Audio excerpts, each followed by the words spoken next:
do you want to be remembered when you're gone? And is it important to leave your mark on the world?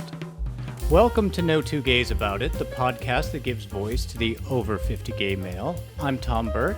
And I'm Michael Foley. And today we are going to be talking about leaving our mark on the world, or if that's even an important thing to those of us gay men over 50. But before we get into it, Mr. Foley, how are you doing? Have you done anything memorable this week? Yes, I have. Believe it or not, I never saw the movie Grease in a movie theater. Okay. I've seen it at outdoor movie nights where they were sing-alongs, or in, a friend's living room when there were a bunch of people over having a movie night and you really can't focus on the movie. So I saw the, ready for this? 45th anniversary screening of Grease. 45th. Oh my God. I know. Wow. How did that happen? And I loved it. I never got to really focus on the movie. It's a great movie.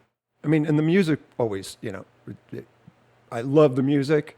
It's a fun movie. I never sat and actually watched it, and I appreciate it on a whole different level now. And Eve Arden is the queen of side-eye. She certainly is. Do you ever watch any of those shows she was on? Like The Mothers-in-Law? Mother-in-Law. Yeah, that was great. That was awesome. Kay Ballard. Yeah.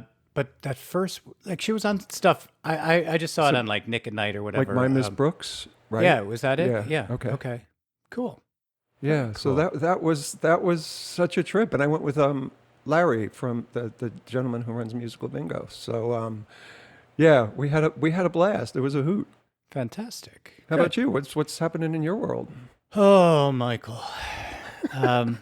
So I'm having a big party in a few days. Wait, what? I wasn't invited? You were invited. Wait, aren't you going to be part of the wait staff? No, you were invited. Yeah, wait for that. Yeah. But as you all know, Tom loves a list, so I've got lists up the wazoo for this party. Of course, there's a theme and there's a color theme, and I've worked with the caterers and the bartenders, and it's a lot. It's a lot to do, but I love it, so that's great. But that's been consuming my days. Mm-hmm. That's about it. I'm looking forward to the food. The food should actually be very good. Same caterer we used for our last big party. Little tweaks with the food. Anyway, enough about me. Let's get on to our subject today, which is it important to leave a mark on the world? And first, let me tell you why this even came up in my world.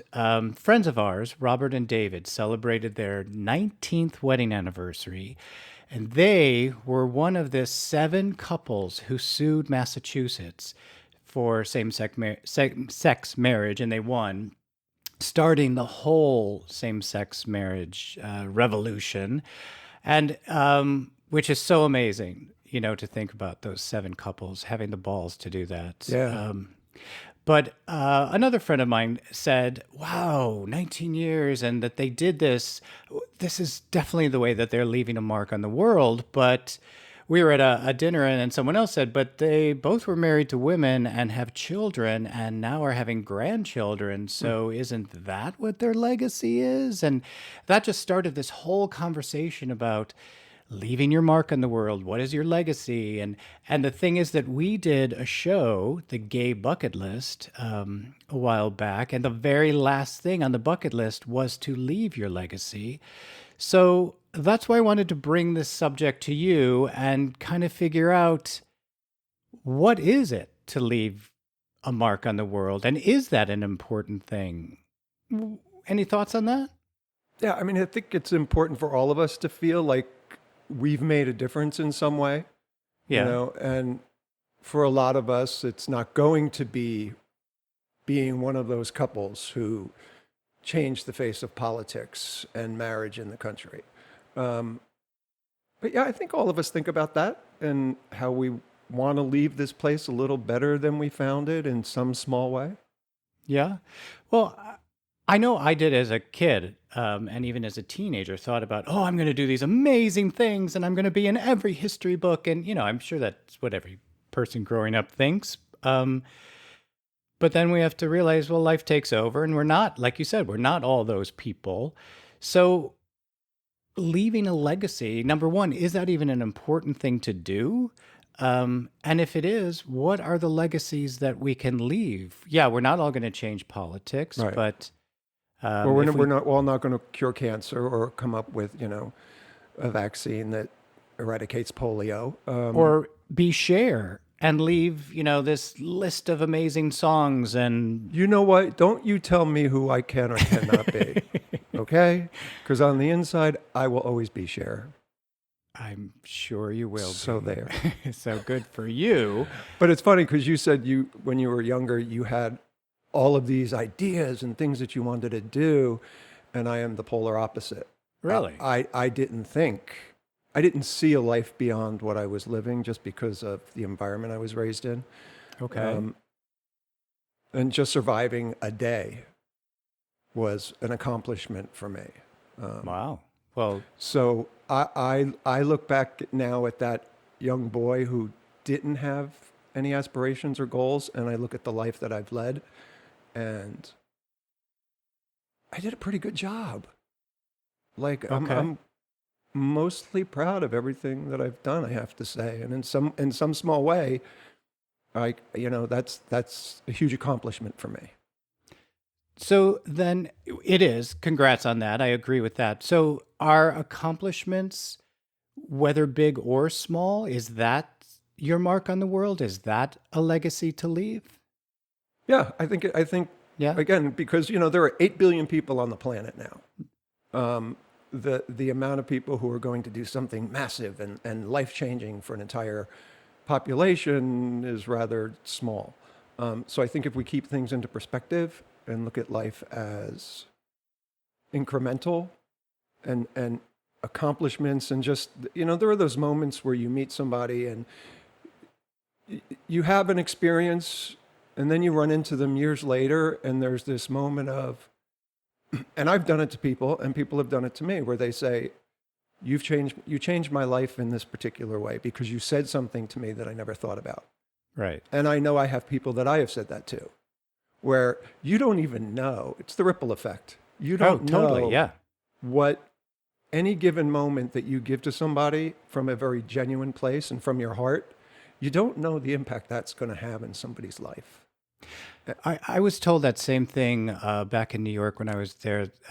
Someone was saying, like, just smiling at someone on the street could completely change their life. And then the ripple or butterfly effect takes over and they pass that on and pass that on. Or if you're kind to the checkout person at the grocery store who's having a bad day, that changes their life. So Yeah. I do believe in that little small accomplishments can really change someone's life, which is awesome. Or just giving somebody the respect and honor of listening to them is life changing for a lot of people.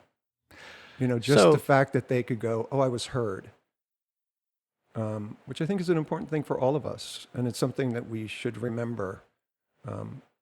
That to give that to somebody is a huge gift, and it is a legacy that we leave to them because we cared enough to look at them on a human level and say we cared. right. Well, then so is giving the side eye to someone a gift sometimes. It's like, seriously, those Yeah. shoes? I mean, and then they go home and change them. So there you go. You've changed their life. Or seriously, you're gonna have another drink? What? Hey, that could change lots of lives, that's a good thing. Yeah, really quick experience that I had when I first moved out here. Somebody who I hadn't seen in probably 20 years that I knew from West Hollywood, who was a heavy drinker, contacted me on one of the apps. And we got together and we had coffee. And he said, I don't know if you remember this, but you said something to me that changed my life. And like I stopped drinking and I owe you my sobriety. I was like, you don't owe me anything, and I don't remember saying that, but I'm glad I was there for you. Wow. That's awesome. Yeah. Right? So then, in talking about leaving your mark on the world, those most gay men, not all, but most gay men don't have children, so they're not passing on this family line. So besides, I guess there's money that could be your legacy, or that could be the mark that you leave the world. Although, believe me, I'm going to try to like use up every dime I Right? have, I'm right? like, Because why, because I have straight friends who are like, oh, I want to save it for the kids. I'm like, but live your life. Your kids, let them live their life. Have fun right now. You don't right, have to. I, I this may sound incredibly selfish, but I'm like you. You know what? I'm going big, and if my bank accounts are empty, I'm okay with that. yeah, but I mean, those of us gay men over 50 have to really start thinking about the future, and we do have to we can't go through all our money because we don't know what's True coming that. Yeah. up, and there's all kinds of things that happen in retirement, and so Yeah. we can't go crazy yet. But I certainly, who am I going to leave all my money to? Right. I don't have children. My nieces and nephews don't seem to care that I'm alive, so uh, yeah, I guess I'll be having a humongous party somewhere around my 88th year, maybe. So you're all invited. But if we don't have, money or accomplishment, if we haven't created the next Facebook or Apple or whatever, if we're not share, even though some of us feel like we are share, so then is leaving your mark on the world, is it enough if it's just a small gesture to someone? Um, is it enough? Brr. Yeah. That's a tricky question because who's to say? That has to come from us. Okay. There you go. It's that ridiculous. I shouldn't say ridiculous, but it's that cliche that who am I? Am I enough? That was very prevalent in the '80s, and I have to find myself. Um, yeah, who's to say to you, meaning you, Tom, what you should do to leave a legacy? That's on you. That's Right. if you feel good with the life you led, and if you take ego out of the equation, again, because that sometimes leads to complications where, oh, I have to do something big and massive. Um, and just live a good life and be good to other people. That's a legacy that, especially right now in this world, boy, do we need that. Agreed. Agreed. Although I do Nice want is, to go ahead. jump back there when you said, in the 80s, doing all that work, are you enough? Did you hear often, sometimes, Michael, you're a little too much? No, Just, no. no, Okay. but nice Good. try. Yeah, sorry. Now I hear it. All right. Not in the '80s. Okay. Now, great. So, all right, let's talk about, which I loved what you just said, that, sometimes living a good life and everything, that's enough. But let's talk about our contemporaries in particular, those of us gay men over 50. Is this something that we think about? Is this something that drives us to change our lives, or quick, I've got to do something? Or what do you think? I think a lot of people do think about it. Yeah. And again, I'm trying to be very diplomatic here. Um, you know how there are those folks who attempt to impress you with the things that they have? Yes. This is my house. This is my car. This is what I do. This is what I drive. And those things have never been on my list of things I care about. Right. It's like, I want to know who you are. I want to know how you treat people. Because one of the things I usually do on a first date is I want to go to a restaurant. And why? Because I want to see how that person treats the people who are working there. Cool. And nothing like that is, to me, the biggest tell on who a person is.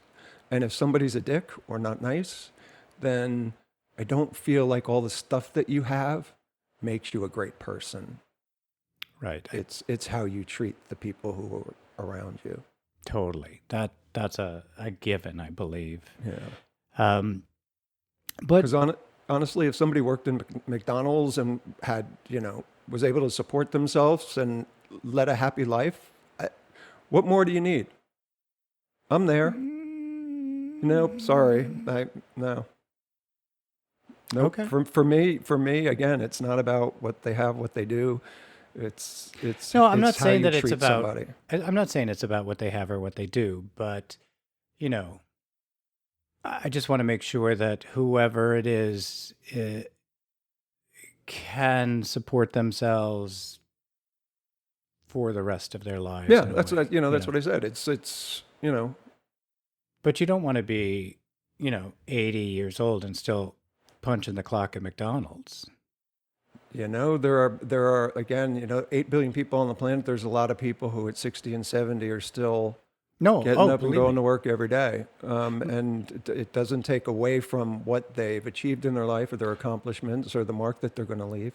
No, I'm not saying that. I'm just saying if you're looking for a husband, I want someone who's got a little bit something else. I appreciate that. Okay, I know you have the best intent. You're looking out for me, but I do. I applaud everyone who is doing whatever they need to do in life. I think I've talked about my absolute favorite person in Palm Springs is the checkout lady at Target, yeah. Catherine. She's 80 still. She has to go to work, but she has the best just outlook on life and disposition, and she's just this is her life and she's happy with it. So more power to I everybody. got to say But that about most people here that you meet at a checkout stand or anywhere out here. They're happy. Like they're genuine. You walk up to that register and they're like, "How are you today?" And sometimes it's still off-putting to me as an ex-East Coaster and somebody who was from LA, where people don't even look at you. It's like, ugh. oh, my when I went to the DMV here and I had to get my new license, I had to take a test, and I was like, "What? I have to take a test?" And the women were like helping me, like Yeah. they were so kind. And any other city I've lived in, Chicago, New York, and LA, the DMV is not a happy place. But I've actually damn, told friends in Los Angeles, if you got to go to DMV, yeah, drive come out to here. the desert because that hour and a half you're going to spend on the freeway Right? is going to be well worth it. No kidding. And one of my friends took me up on it, and he Oh, was like, smart. I cannot believe you did not make anything up." I'm like, "I know." Great. All right, back to our leaving a mark on the world. Do you think, we as gay men over 50, we went through a lot, especially in the 80s with the whole AIDS crisis. Yeah. Do you think that has had any effect on the way we're living and the way we are perceiving leaving the world? For me, it definitely did, Mm-hmm. and maybe because, especially in the early days of AIDS, we didn't know. There was this huge unknown. So thinking ahead to your 50s wasn't necessarily as automatic as it was for a lot of other people. Right. That we faced our mortality at a very young age, where other demographics and groups don't. And I think this is something that will never happen again, at least I hope, where a community is so ravaged that you really don't see a future. You can't, because Yeah. people around you are dying this horrible death. And I know for me, it probably wasn't until maybe the mid 90s to late 90s where I started thinking, oh, there's a future that I probably should start working on as opposed to living in the moment. Right. That yeah. So I think for our generation of gay men, that we had a different relationship to our own mortality at a very early age.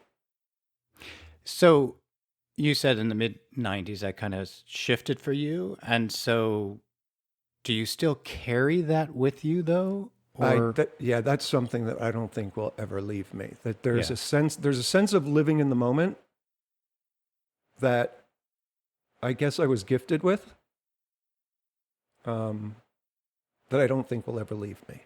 Wow. And I don't necessarily look ahead to 10 years from now, although I probably am more now than previous. Yeah, it's just, again, looking back, it was a gift.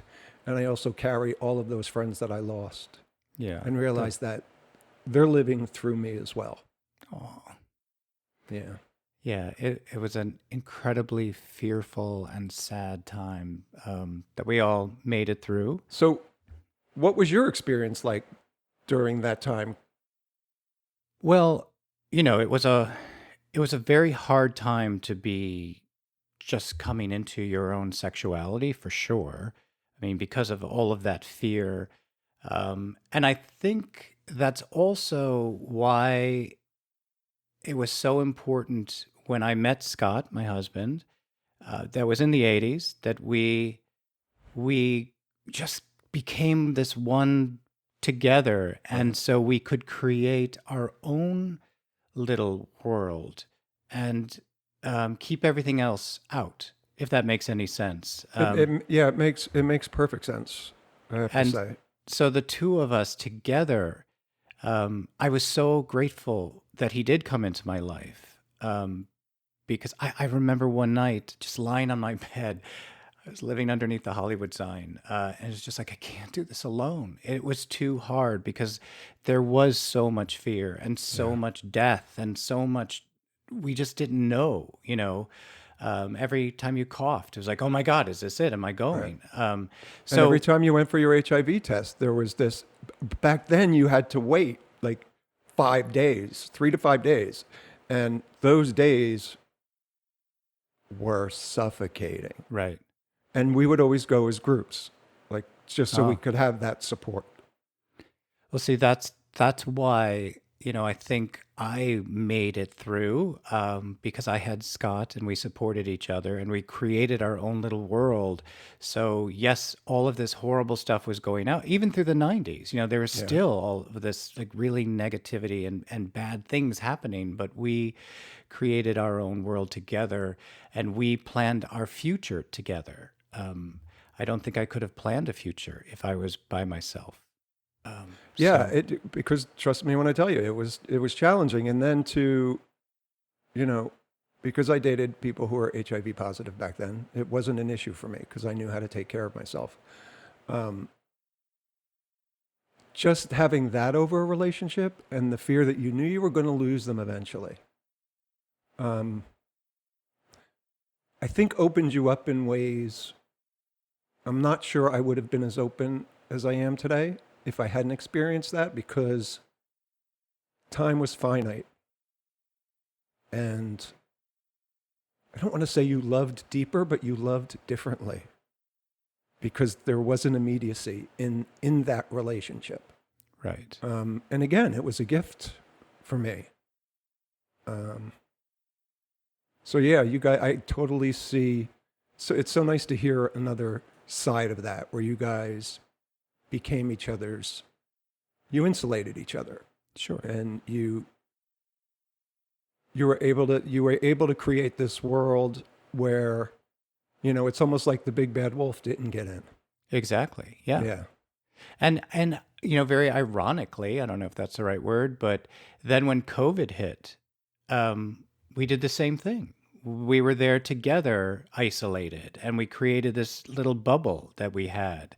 And the world outside of us was crumbling, but we were able to, keep moving forwards, keep planning for that future.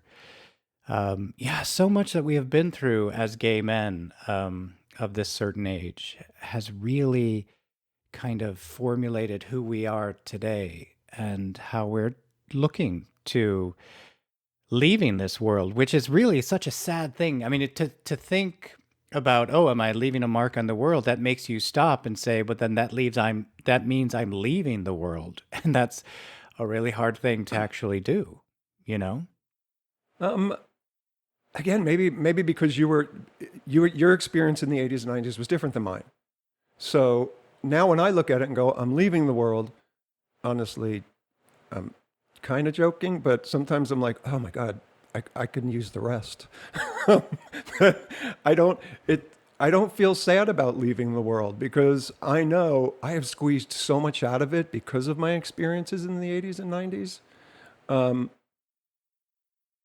I've there isn't a second of regret or a moment of angst about it. I think I made peace with that a very long time ago.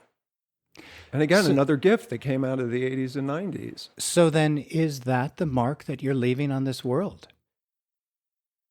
Yeah, because you know what? Maybe it is because I still like when we went to the Homo Rodeo like a few weeks ago. I was there with a couple of friends, and I asked them, "Okay, who wants to dress a goat?" Because there was a goat dressing thing, and most of them were like, "Oh God, no." And then one of my friends, who happens to be younger, was like, "I'm there. Let's do it." Because again, I'll try anything once. And I never dressed a goat. So it was like, there was no question for me that I wasn't going to do that. So I'm still squeezing, and enjoy it. I love new experiences. I love taking risks. I love, looking like a fool if that's what comes out of it. And Okay. yeah. And I got Well, to then, hug the goat. I got to hug the goat. So poor, that made me happy. that poor little goat. What clothes did you put on a goat? We just put underwear on it. Okay. Nice. Yeah, it was a pair of tighty whities. Okay. I know. Good to know. Those homosexuals. What are you going to do? Yeah. All right. So then, Michael, I want to take it a little bit farther with you. I'm going to ask you the question that I asked at the very beginning of this podcast. How do you want to be remembered when you're gone? I hope I am remembered as someone who was capable of listening, who wasn't afraid to take a risk, and just probably more than anything was a good friend. Awesome. Yeah. And how about you? What's on your end? What's it for you? well, how do I want to be remembered? Yeah. Definitely as somebody who is kind, who empowered other people to feel special, to see their own worth. It's something that I really pride myself in. I mean, I could be a real asshole and totally judgmental, but bottom line is that I do really want people to feel that they are enough, and it's my job to tell them that you are enough. You don't have to be anything other than who you are. So that's the way you want to be remembered. But what's the mark that you're leaving on the world? Or what do you want to leave? I mean, we're not done yet. We got plenty of time. Yeah, absolutely. Again, I don't think, for me, there's no massive mark I want to leave on the world. I think, again, communication is a big thing for me. And I think if I've just heard people and feel like I was heard, that's enough for me. There's no sweeping. Even when I first got into acting a bazillion 100 years ago, I never wanted to be a star. I wanted to be a working actor. And I was, I did it for a while, and I made money and I was happy. But I also wanted a life outside of that. I remember my agent at William Morris saying to me, "Oh, things are really hot right now. We can't take a break." I'm like, "Oh, no, I'm taking a break right now because I'm a little burnt out." And yeah, as you know, Tom, people in the industry can be challenging. And I just needed to unplug for a minute. So I just believe living your life and being happy is a huge part of the journey, and not putting all these expectations and things I should have done and where I should be now by my age. It shouldn't be a thing. Grandma Moses didn't start painting until she was in her 70s. So don't put that extra weight on your life by saying, "I should be here by now," or "I should have this by now," because then you're getting stuck in this quagmire, and I feel like it's a trap. That's just me, For me, that's enough. Like, where do you see yourself in 10 years? What's your big mark that you want to leave? Well, I'm not actually sure about that. After I was at this dinner and we're all talking about this, I went home and I for the first time really thought, what do I want to leave the world? Have I already done it? So of course I was going over everything I've accomplished, and I think, I've talked about this a million times, but besides all of the work I've done, I started three nonprofits. I was the director of them. Worked. I think that's some of my most I don't know, things I'm the most proud of. But also, like I said, just making someone feel important, or like you said, having someone feel heard is really important. So I think even just living a really good life and Yeah. having touched a few lives is enough to be your legacy or the mark that you left on the world. And um, as you also said, there are 8 billion people out there. We don't all have to do these amazing, grand Yeah. gestures and flashy things. And if we all created Apple, it just wouldn't work, you know? So I think just being me, whoever that is, I'm still a work in progress, should be enough, hopefully. And to be open to hear other people, Yeah. especially. I think it's funny. It's the culture we're raised in, where you have to have these exterior accomplishments to be of value. And then I think of all the places that I traveled and was fortunate enough to travel the planet that I have gone to. And it's some of the people, I can't even say some, pretty much all of the people who I met who, by our standards, would have very little, were the happiest people on the planet. Yeah. And maybe that's a lesson we, as Americans and people of a certain generation who were told, you have to have a house by this age, you have to have this career by this age. Maybe just to take a step back and realizing that you are having an impact and those things aren't what is making the impact. It's actually who you are. Yeah. So I'm going to tell a little story about myself, which is, I don't know, embarrassing or whatever. Too much information. I have no idea. But when you said that, it just struck me. I was raised in a world where what you had and how much you had was the important thing. So I knew that.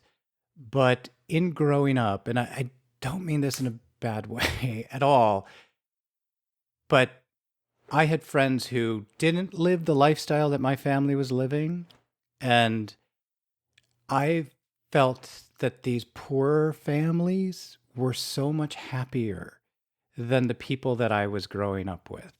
And I wanted to spend all my time at those homes, the homes where there are like 13 kids in one bedroom and, they didn't have the car and they couldn't afford to eat. But oh my God, they were so happy and so supportive of each other. And that was such a lesson that I learned as a kid. I knew that. And then I would go back to my world and be like, oh, Josh so and so got a new Porsche and I didn't. And I would be all pissy until my father got me one, And yet learned that same lesson that that's not what matters. It matters how good you are as a person and that you love unconditionally and all that stuff. So hopefully that's the legacy that I'm passing on. Hopefully. Yeah, I do believe them. I do believe most of us see something like you did when you were younger and can look at it and go, oh, that's probably not the right way to look at life. Right. Because you saw something different. And I think all of us have that ability, but a lot of us turn off the other one because it's a little more challenging because you have to open up. You have to be vulnerable, and it's easier to build an exterior that's pretty and shiny and happy and not let people in. Right. So totally get that. And it's really kind of awesome that as a child, you saw that, you recognized it, and you carried it with you. Well, that's also why, as a young adult, I started these nonprofits. I saw the work that my parents were very philanthropic, and I saw the work they were doing, but they never like touched the people that they were helping. They never. And so when I was like 20 something and I was like, yeah, well, I'm going to actually get out there and do the work and I'm going to be part of, I'm going to help people and touch them and really see their lives. I then realized the importance of people like my mother, who was throwing the gala, raising all of the money that they needed. So I saw both sides there. But that lesson I learned as a child, I carried through my adulthood, which was awesome. So hopefully that's part of my legacy. I know that was a long-winded talk about me, but it's all about me anyway, isn't it? No, it's not. And so I just have to believe that we gay men over 50, because of what we lived through for so long, and we're still living with that loss, has to affect how we see or how we answer that question of how do we want to be remembered. It's not some big splashy thing. We want to be remembered as we lived, and we lived for the people that didn't, or something like that. And there's one moment that I'm going to share. When I was working Okay. at the Gay Men's Health Crisis, the first night they were having a movie night, and I was volunteering for that. And I walked in. There was probably about maybe 18 people who were being provided services for, and 4 of us volunteers. And somebody walked up to me who had KS all over, and just said to me, "Can I have a hug?" And there wasn't even a second's hesitation, and I did. And what I felt in that moment, that's the legacy I want to leave. Sweet. Yeah. So, and thank you for your philanthropic work and the work that you did, because I know you've done a lot of work with kids, and that's Yeah, huge. I started with old people, and then I moved to the mentally challenged. Then I did dying children, which was so hard. Yeah.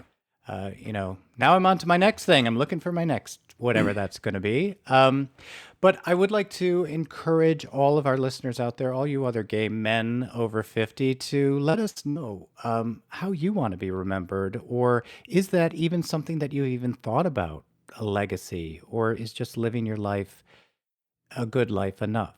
So please reach out to us and let us know what your thoughts are on this whole subject. It's a hard subject, at least, for some of us. Michael, how can they reach us? You folks could get us on any of the social media platforms other than Twitter, Facebook, on Instagram, on TikTok, at No Two Gays About It, and that's the number 2, No Two Gays About It. You could also Gmail us at no2gaysabout@gmail.com.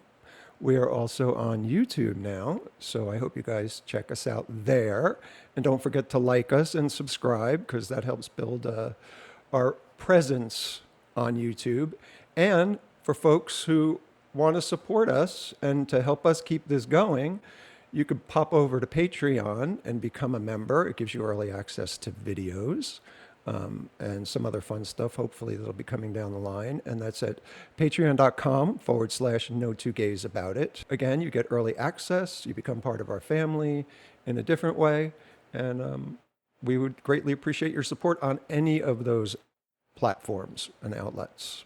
And I would encourage you to join us on Patreon and also on YouTube, because not only do you get to hear us, but you will be able to get to see Michael and this new mustache that he's sporting lately. Wasn't going to mention it, but now I am. So get over there to YouTube and like I'm and actually subscribe. shocked it took you this long. I was trying really am. so hard to be kind and not yeah, I be know how hard that judgmental is, at all. but, I know. you know. Speaking of being kind and judgmental, it's time for my absolute favorite part of our podcast, which is the Savage Side Eye.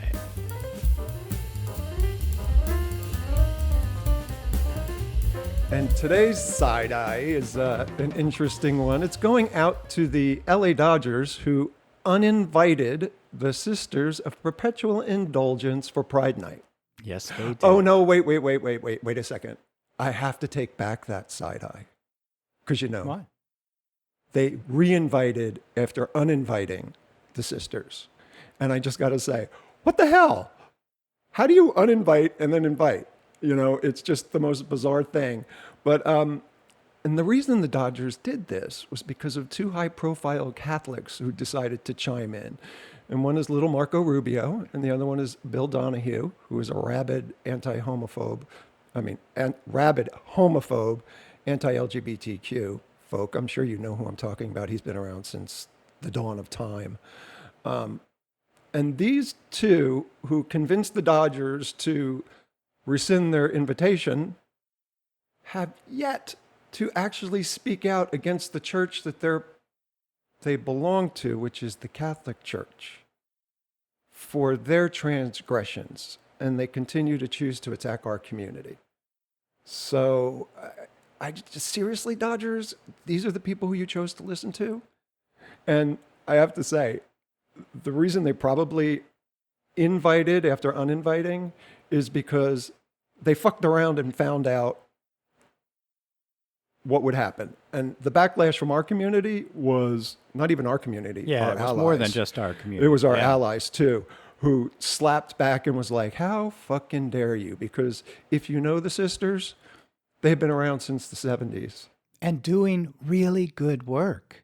Right? Amazing work. Yeah. They have raised so much money. And again, it goes back to the AIDS crisis. They were caring for people who other people, Catholics, weren't caring for, who they turned their backs on. And to me, they should be elevated.